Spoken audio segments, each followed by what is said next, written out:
I'm Rob Port from SayAnythingBlog.com. I have with me North Dakota Congressman Kevin Cramer. Gun rights have been much in the news lately due to the terrible murders in Connecticut, and that has sparked a national debate about guns. In fact, there was a rally of Second Amendment supporters in Bismarck today, and also in a separate event, Congressman Cramer was at an NRA event in Bismarck talking about gun control policy. Recently, we heard from the President of the United States, Barack Obama, laying out his plan for gun control. And Congressman Cramer, you were in North Dakota talking about your priorities on the issues. And give us a nutshell. Where are you at on this issue?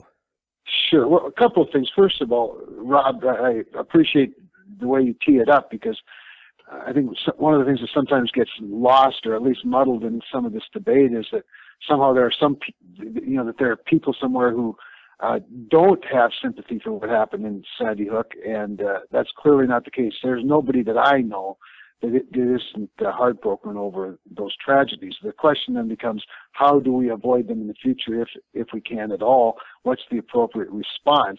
And I've said from the very beginning, from the very first interview and on, that what we don't need is an emotional response, a knee-jerk response, or people using this event for some greater political agenda, but rather a comprehensive national discussion about all of the issues that surround the topic of violence and gun violence, if you will, and our culture. Unfortunately, the president has done exactly what I had hoped he would not do, and that is use the tragedy to push a political agenda, insist the Congress do certain things, sign 23 executive orders, which, by the way, if they're 23 such great ideas, why did it take them over 4 years to come up with them? And then somehow blame someone else for stonewalling.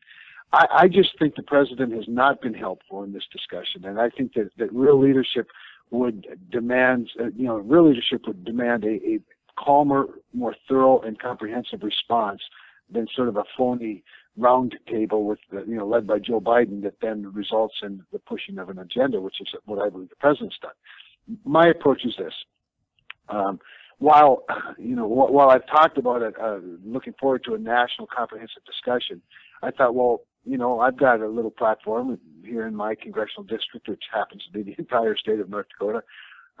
Why don't I do my part back home? And so what I'm doing is I'm going to kick off what I'm calling a series of discussions on forums on American issues. The first one being guns, violence, and the culture.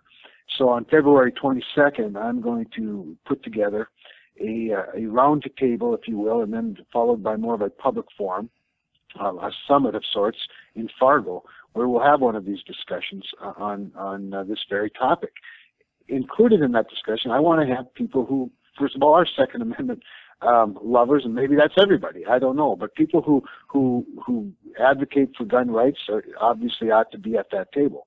But I also want to include educators, clergy, law enforcement, family organizations, mental health advocates and professionals, and let's have a thorough discussion, not just about guns and clips and what we call a particular weapon, but rather let's have a comprehensive discussion on the issue. Rob, I'm not even so sure that we are even dealing with reality in some cases. We take the extreme situation and then form public policy around an extreme situation without looking at all of the data. And we know that the use of semi-automatic rifles is not the most the most popular use, if you will, of a weapon of murder. I mean, it barely registers, frankly. I think it's less than 3% of the homicides in this country are committed with what are called automatic rifles. And so, I think it's a phony argument when you come with a premise that's not even real. I want to deal with reality, real statistics, real information, real knowledge, real experts, and then have people from all sides have a calm discussion about it, rather than use it for some sort of an agenda push. You wanna bring North Dakotans together and have a discussion within the state to talk about what should be done. The president has proposed some things that should be done, and of course we've talked about his 23 executive orders that he's issued, but he's also going to be asking Congress to do some things, such as a new assault weapon ban. What, if any, of those things do you think you could vote for? Well, on the surface, none of them look all that good to me, quite honestly, because what they're designed to do is they're designed to stifle the rights of law-abiding citizens, which I don't think gets to the problem of criminals. I was recently at an event where FBI Director Rich Mueller was the speaker, he avoided the question of gun control issues pretty well, except he did say this. He said, what we need to do is find the bad guys. He didn't talk about what we didn't need to do. He said, what we need to do is find the bad guys. And that's where the focus ought to be. The focus ought to be on criminals. It ought to be on people that shouldn't have guns, not on the people that have a constitutional right to have guns. So I'm very skeptical of it, Rob, but I'm even more concerned about the tone he's taken with this, because he demands and insists that Congress do the things that he wants them to do, as opposed to engaging in a conversation. And it's very hard to win approval, to win friends, to even find a compromise if all you do is demand that other people who are duly elected representatives do what you want them to do. So, I think the background check stuff has some merit to it, but I want to have a more thorough discussion about it. I don't want to have it dictated to me by the president. I want to hear from people that administer background checks, what goes into background checks. I mean, one of the things that's somewhat hypocritical here on the president's part is that his own FBI and his own Department of Justice haven't really enforced the laws that govern background checks. So they haven't adequately funded, the database. They haven't prosecuted people who they know have lied on background checks. I mean, the FBI reported 71,000 instances of people who've lied on their background checks to buy guns in 2009, but the Justice Department prosecuted only 77 cases. That's just a fraction of 1%. And so, let's look at existing laws and whether we're actually enforcing them before we impose a bunch of restrictions on people's constitutional rights. I want to shift gears a little bit. We're hearing a lot about the debt deal, and that news coming out that House Republicans saying that they would be willing to go along with a short-term debt limit increase if the Senate agrees to pass a budget by the spring legally mandated deadline that, frankly, we haven't lived up to in several years now. What do you think of that deal? Is that something you're going along with? Well, I chuckle a little bit because so much of Washington, Rob, is about positioning, of course, and it's like a lot of things. It's about positioning. It's about sort of framing the debate. And one of the things Republicans have been very bad at least in recent years, is this very issue of framing the discussion. Somewhat because there's a mainstream media that's got an agenda more like the president's than like ours, and that makes it difficult. So from a communications and a political positioning standpoint, I kind of like this idea.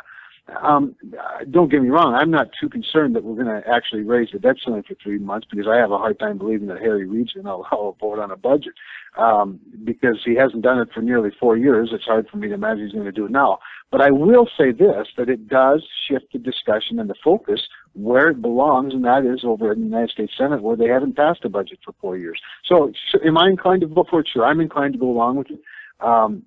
Because two reasons. One, first of all, if we can actually get the Senate to debate and vote on a budget, and reconcile a budget that we would pass in the House, I think we'd be, miles ahead. Secondly, I doubt that they will. And so then we get about the business of the dealing with the budget itself. One of the things about the debt ceiling debate that's been somewhat frustrating to me is that because we're always talking about the debt ceiling and the raising of the ceiling, it tends to deflect from the real issue, and that is the debt itself and the spending that has created the debt and the spending cuts it's going to require to get us, to start working toward a balanced budget and ultimately paying off the debt. And the debt ceiling is not really the issue; it's more of the image, if you will. At the same time, it is the one piece of leverage that the House of Representatives, which is controlled by Republicans and barely at that, and it's a very diverse body, as you know, and a very diverse conference. It is the one bit of leverage that we do have. And the idea, again, similar to the previous discussion, the idea that the president gets to just come out on, in the Oval Office or in the press room and demand an absolute non-conditional increase in the debt ceiling is offensive to me, and I think to the sensibilities of most freedom-loving Americans. So I think throwing this way puts it back into their court a little bit. It puts it in the court of Harry Reid and Barack Obama, and we'll see how they respond to it. Congressman, thank you so much for your time. Rob, always a pleasure. Look forward to more of them.